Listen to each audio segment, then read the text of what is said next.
ሰላም ጤና ይስጥልን።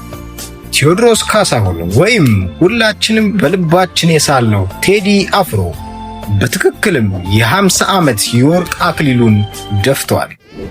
ለአምስት አስርት ዓመታት በዘለቀው በዚህ ታሪካዊ ጉዞ ውስጥ እሱ ሙዚቀኛ ብቻ ሳይሆን የአገር አድባር፣ የትውልድ ድምፅና የዘመናችን የዜማ አባት ሆኖ ቀጥሏል። ግን ለመሆን ቴዎድሮስ ካሳሁን የተባለው ያ የኳስ ሜዳ ሰፈር ታዳጊ ዛሬ መላው ዓለም በክብር የሚጠራበት ቴዲ አፍሮ የሚለውን ስም እንዴት ሊያገኝ ቻለ? ከዚህ ስም በስተጀርባስ ምን አይነት ያልተሰማ ታሪክ አለ? ዛሬ በታላቁ አርቲስት የ50ኛ ዓመት የወርቅ ልደት በዓልን በማስመልከት ይህንን ሚስጥርና አስገራሚ የሕይወት ውጣ ውረዶችን በጥበብ ሚዛን መነጽር በጥልቀት እንመዝነዋል።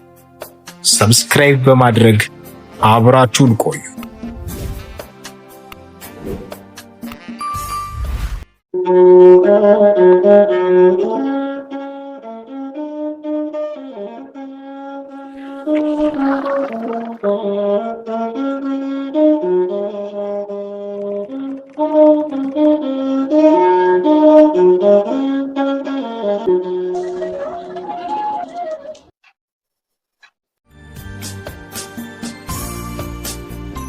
ይህ ታሪክ የሚጀምረው በ1991 ዓመተ ምህረት አካባቢ ነው።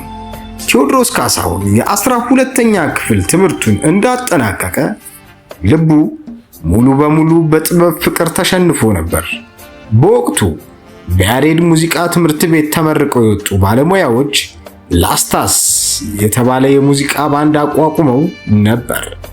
ቴዲ ደግሞ የራሱ የሆነ ጠንካራ ባንድ እንዲኖረው እጅግ ይመኝ ነበር።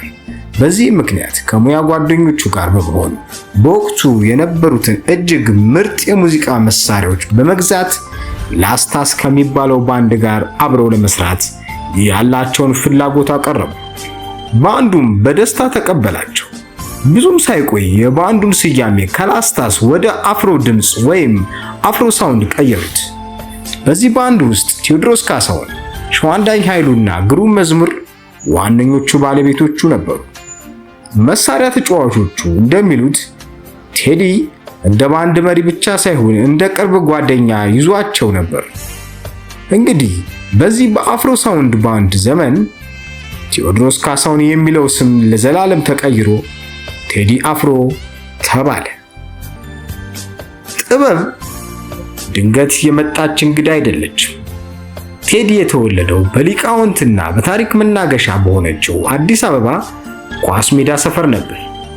የአባቱ የጋዜጠኛና የደራሲ ካሳሁን ገርማሞ ብዕር፣ የእናቱ የወይዘሮ ጥላዬ የጥበብ አንደበት ገና በሕፃንነቱ ደም ስር ውስጥ የዜማን ወንዝ አፈሰሱ።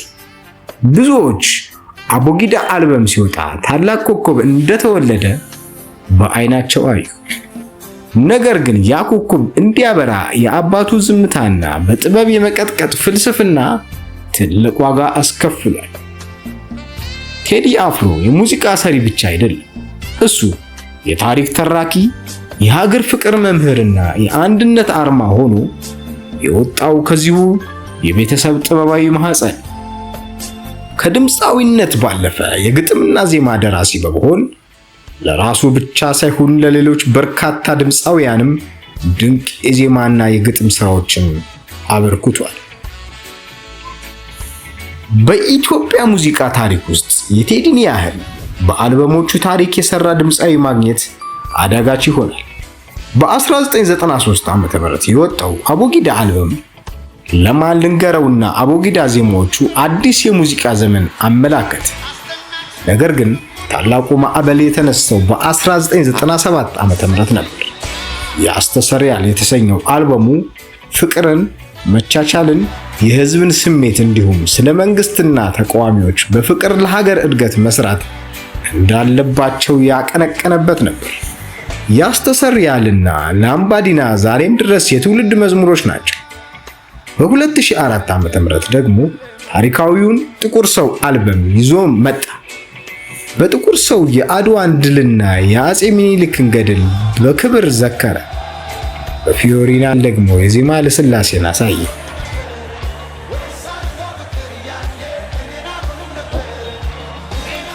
ወርቅ ሳይፈተን አያበራም። የቴዲ አፍሮ የጥበብ ጉዞ በትልቅ ፈተናና ማዕበል የተሞላ ነበር። በመኪና አደጋ ሰው ገድሎ በማምለጥ ወንጀል ተከሶ በፍርድ ቤት ውሳኔ የ6 ዓመት እስራትና 18,000 ብር ቅጣት ተላልፎበት በእስር ቤት ውስጥ ለ1 ዓመት ያህል ቆይቷል። ነገር ግን ይህ ፍርድ አብዛኛውን የኢትዮጵያ ሕዝብ አላሳመነም ነበር።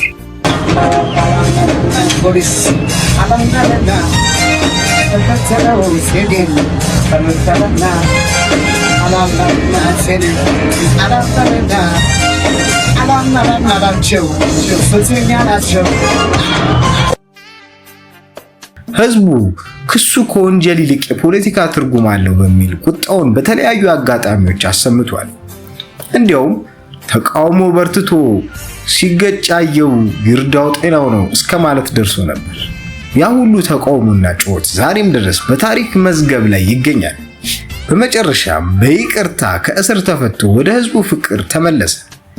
ከእስር ከተፈታ በኋላም ፍቅሩን በሀገር ውስጥና በተለያዩ የዓለም ክፍሎች ባቀረባቸው ድንቅ ኮንሰርቶች አሳይቷል።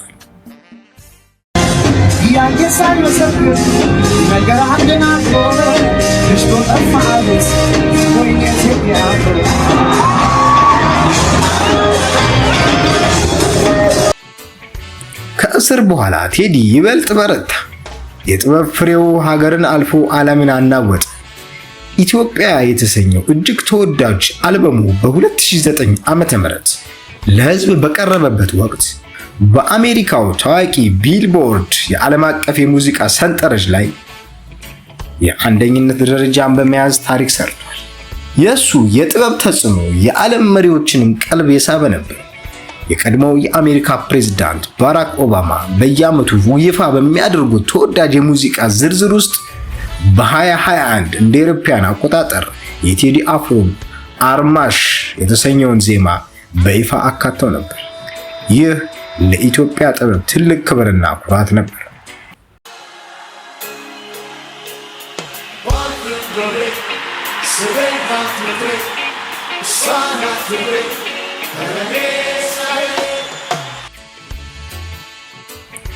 ለመሆኑ የቴዲ አፍሮ ኢትዮጵያ ዘፈን ለምን ይህን ያህል በሰዎች ልብ ውስጥ ሰረጸ? ምክንያቱም ይህ ዘፈን ተራ የሙዚቃ ስራ አይደለም። ሀገርን ከስጋዊ መልክዓ ምድር ባለፈ ረቂቅና መንፈሳዊ ትርጉም ባለው መልኩ ይስላታል።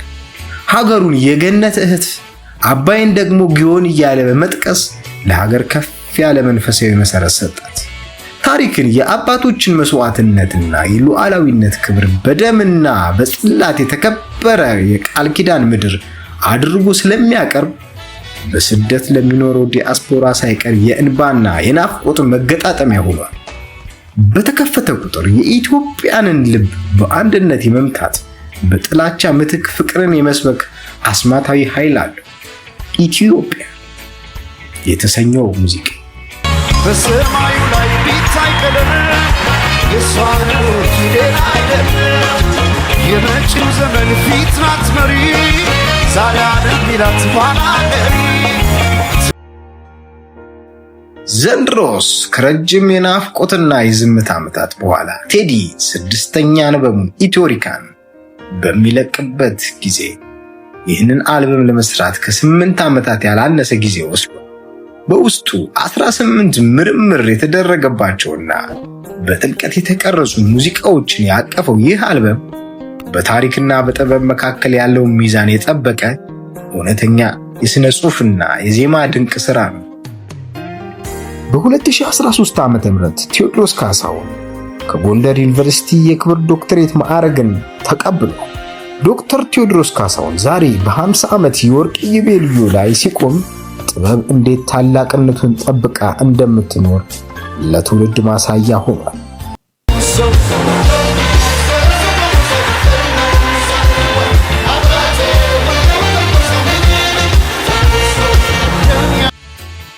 የአገር አድባር የትውልድ ድምፅ፣ የዜማ አባትና የፍቅር ገጽ ለሆነው ለታላቁ ቴዎድሮስ ካሳሁን ቴዲ አፍሮ የጥበብ ሚዛን መልካም 50ኛ ዓመት የወርቅ ልደት ትመኛለች። ይህንን ታላቅ ታሪክ የወደዳችሁ የጥበብ ቤተሰቦች የትኛው የቴዲ አፍሮ ዘመን በእናንተ ሕይወት ላይ ትልቅ ትዝታ አለው? ከታች በኮሜንት አጋሩ። የጥበብ ሚዛን ቻናላችን ሰብስክራይብ በማድረግ ቤተሰባችን ይሁኑ። እውነትን አብረን እንፈልጋታለን። ጥበብን በሚዛን እንመልከት። ጥበብ ታላቋን ታከብራለች። የጥበብ ሚዛን ቸር ቆዩልን።